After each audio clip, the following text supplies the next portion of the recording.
অবশেষে কেটে গেল ৪০ বছরের অপেক্ষা। ১৯৮৬ বিশ্বকাপে বুলগেরিয়াকে হারানোর পর আর কোনো নকআউট ম্যাচে জয়ের মুখ দেখেনি মেক্সিকো। সেই দীর্ঘ আক্ষেপ এবার অতীত। নিজেদের ঐতিহাসিক আজতেকা স্টেডিয়ামে ইকুয়েডরকে ২-০ গোলে হারিয়ে বিশ্বকাপের শেষ ১৬ নিশ্চিত করেছে স্বাগতিকরা।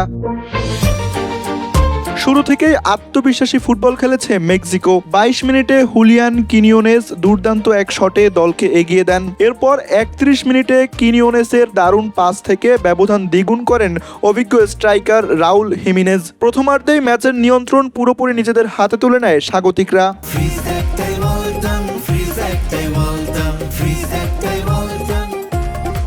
বল দখলে অবশ্য এগিয়ে ছিল ইকুয়েডর। ম্যাচ জুড়ে ৫৫.৭% সময় বল ছিল তাদের নিয়ন্ত্রণে, কিন্তু সেই দখল কোনো কাজে লাগাতে পারেনি দলটি। মাত্র ৫টি শট নিতে পেরেছে তারা, যার একটি ছিল লক্ষ্যে।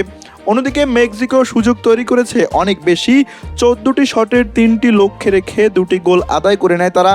যোগ করার সময় ডিয়ারের হস্তক্ষেপে লাল কার্ড দেখে মাঠ ছাড়েন ইকুয়েডরের ডিফেন্ডার পিয়েরো হেনকাপিয়ে।